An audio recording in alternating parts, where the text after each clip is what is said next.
and welcome to yet another session. My name is Comfort. I welcome you to my channel. If this is your first time, we hope that you're gonna stay here. And if you are approaching the channel for the second time or a couple of times, I am so glad that you find my videos educative and you have decided to come back again. Thank you so much. Thank you for clicking on this video, and I'm very, very grateful. This is a video where we discuss things that can improve us into ideal women as we grow up into the society. So my name is Comfort, like I said, and this is yet another session where we are going to discuss something that can help us grow up into ideal women. Now, what are we talking about today, ladies? Today we are discussing something that's very sensitive, and I know that it actually touches everyone. You know, both men and women are affected by what we're going to talk about today. We want to answer a question, and a very specific question: how to deal with frustrations at work.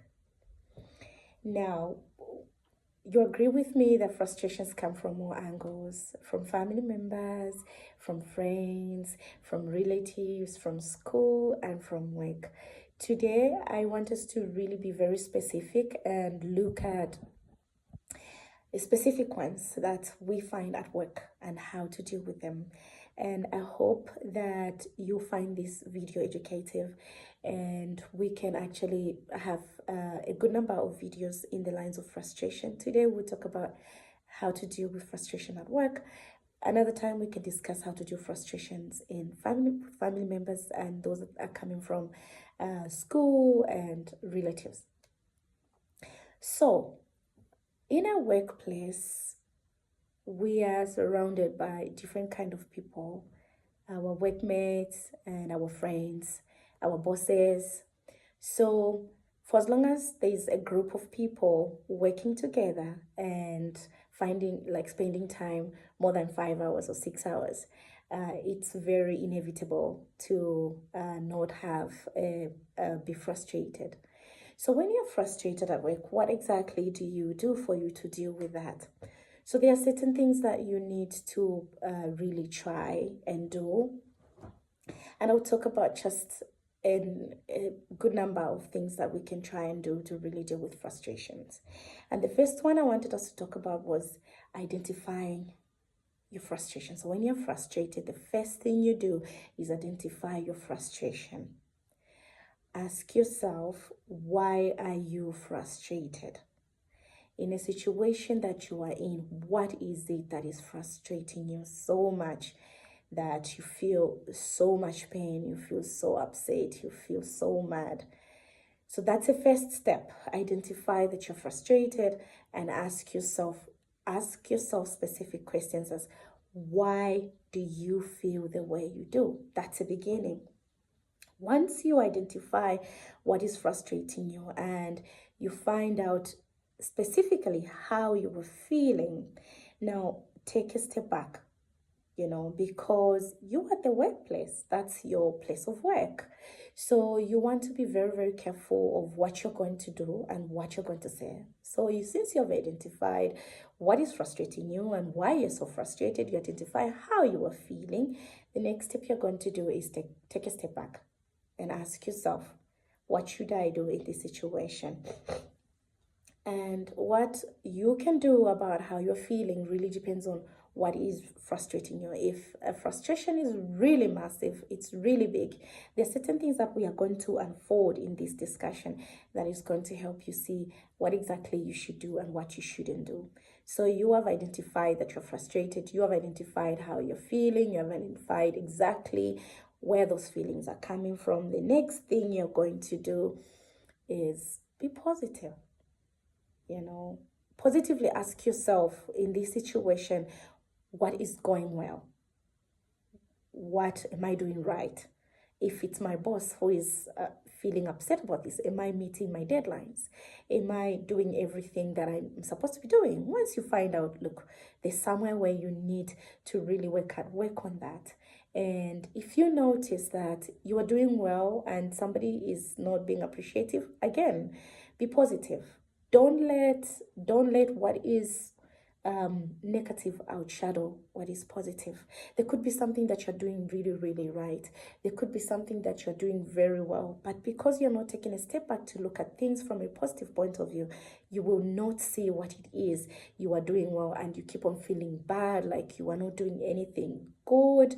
And sometimes it could be that you have people around you that are just really enjoying to make you feel that you're not doing what you're supposed to be doing, when in the actual sense, you are doing what you're supposed to be doing. And that's the main reason why you need to take a step back and be positive. Let yourself search, do a proper check on exactly what you're supposed to be doing, and are you doing it? If you are doing what you're supposed to be doing and yet you still are being frustrated by somebody, just be positive and don't let what is negative outshadow the positive that's happening in your life. Now, sometimes it could be really bad, you have tried, you have identified what you're feeling, and you know exactly how you're feeling. You've told yourself you're going to be positive and look for what you can do at that particular time. If you have to really start meeting your deadline, you've started meeting your deadline, and you are doing your best, and yet it's not going away. You're still getting frustrated over and over again. The next step you can do is find somebody to talk to. And this person you're going to find should be somebody neutral, somebody who is sober-minded. And when I mean sober-minded, is somebody who is going to tell you the honest truth. There are certain people that don't know how to sugarcoat, okay? They'll tell you what it is. If you are wrong, they'll tell you, girl, you are wrong here. You need to really work on yourself, or try and do 1, 2, 3. And when you find that person, it could be one from the management team or a friend that you trust at work. Talk to them and let them tell you exactly where you're going wrong. Tell them how you were feeling, and let them listen and let them tell you the honest truth. That is very important, because when somebody is truthful with you, they help you to see things from their perspective. And when you look at things from somebody else's perspective, you ought to work on where they can see you are not doing well. Even where you see you are not doing well, somebody else has noticed you are actually doing very well, they'll tell you, no, actually, even if you feel that you're not doing well there, a truthful friend will tell you, oh, no, you're doing very well there. Just keep on doing what you're doing. So that's a reason why it's very important to find somebody you can talk to. Now, I have reached a point where I just feel like the next point I'm about to talk about is going to sound like, what does that have to do with me dealing with my frustrations? Research has actually shown that people that have tried to practice the next step that I'm about to say find it very easy to deal with frustrations. The next step you can do, something you can try, is finding a hobby. Find a hobby away from work, and the skills away from work that can help you redivert or redirect your emotions, your frustrations.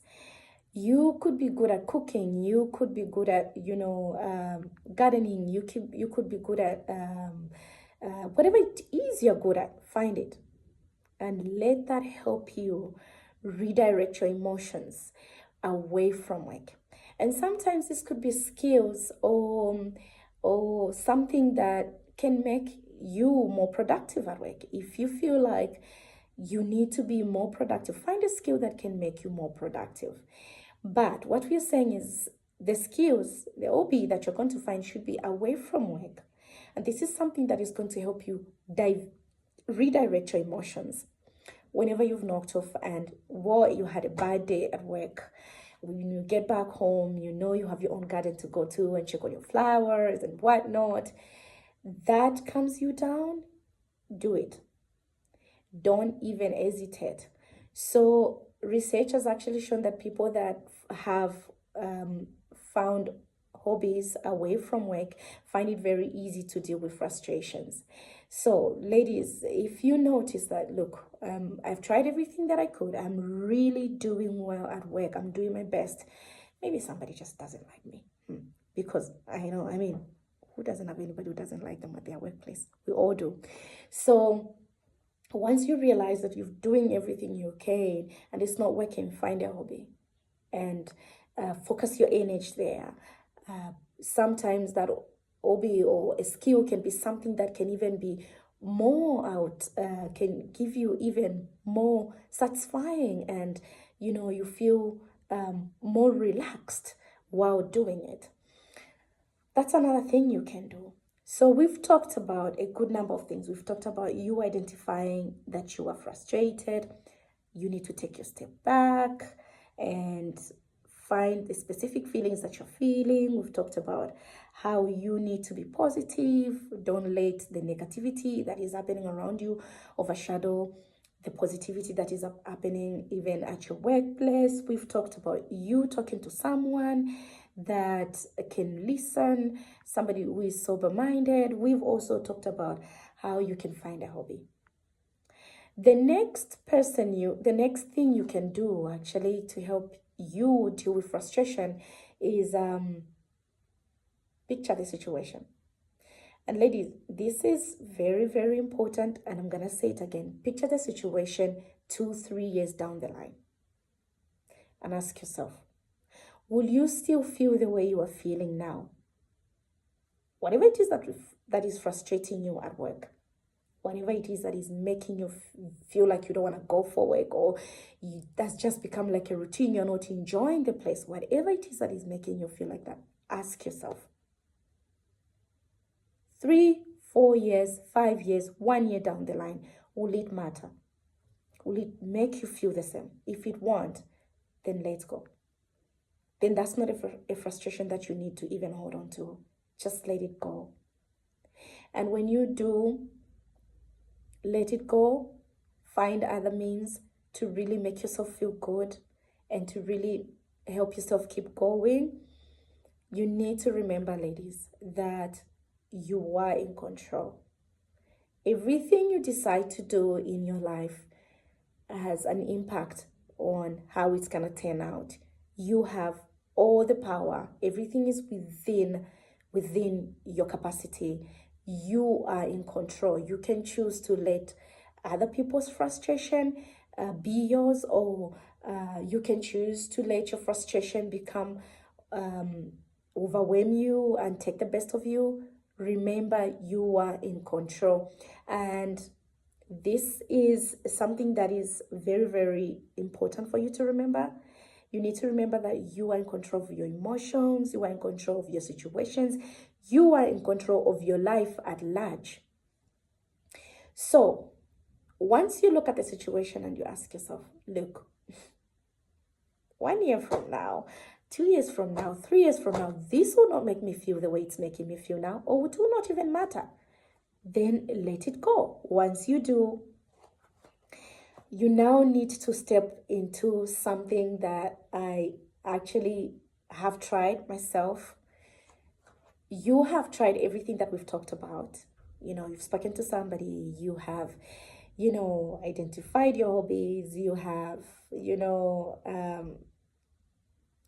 identified that it's not important. Don't let it get to you. You have identified that, look, if this happened to me 3-4 years from now, this will not matter. You've decided to let go. The last step that you could actually do that is very, very effective is using your frustration to motivate you. I'm going to say that again. If you are at work, you're working class, and you're always frustrated. Maybe this is coming from your bosses, your co-workers, or your friends at work. You have tried every steps that we've talked about. They're not working. Use your frustrations to motivate you. Ladies, I have noticed, and from the things that I've seen, when a woman has reached at the point where they're just, you know what, I'm done with this, I'm just going to carry on and be the best that I can, women usually turn out to be very, very powerful. So use your frustration to be your motivation. Let it motivate you to do what is right, to be the best version of yourself. Is it at home? Is it at work? Is it with your friends? Is it in your relationships? Even when it comes to meeting your deadlines and carrying out your work, let it be your motivation and let it be a stepping stone into something good. The moment you realize, or the moment you let your frustration become your stepping stone, it will be hitting you and you're feeling pain, but you're using that to work extremely hard, to work hard, never to be in a place where you are now. Those are the moments you find people. I know of a friend of mine who decided to just stop work because she was too frustrated. She stopped work and she focused on her skills. Right now, as we speak, she owns a company and she's doing really, really well. The point that I'm trying to draw to you is don't let frustrations pull you down. Use them as a stepping stone to something bigger. Start analyzing where you are and what it is you want to do. Maybe it could be that it's time for you to, upgrade yourself and get some more education and then find a way out. So the point that I'm trying to make is once you let frustration be your motivation, you will work very, very hard at whatever it is you decide to focus your mind on. So we've looked at a good number of things, about 6 or 7 steps. Identify your emotions. Identify the fact that you're frustrated. Don't suppress your emotions. Don't suppress the fact that you're frustrated. Identify the fact that you are frustrated and you don't feel good. Then from there, take into consideration all the steps that we've talked about. Now, ladies, never be cheated. Let no one tell you, oh, me, I'm never frustrated at work. That's not true. Every single person you will meet, and I'm saying person, I'm not saying woman, every single person you will meet is frustrated. You know what they're very good at? Everybody is just good at knowing exactly how to deal with their frustrations.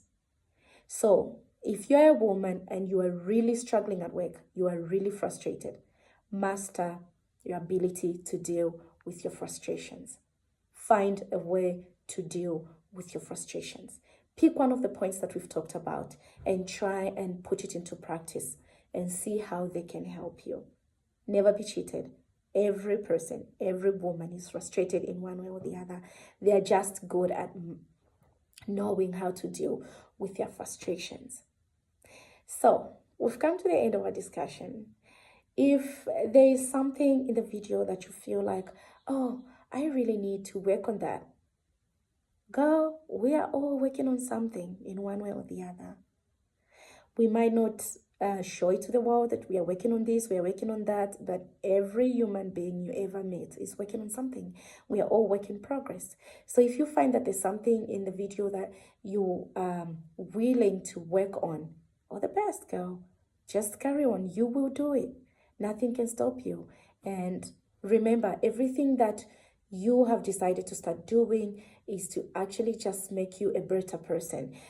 Something that can make you an ideal woman that feels good about herself. Because remember, you are doing this for yourself, not for anybody else, for your self-satisfaction. You want to feel good about yourself and be able to walk around and just feel that you're trying your best, just like everybody else.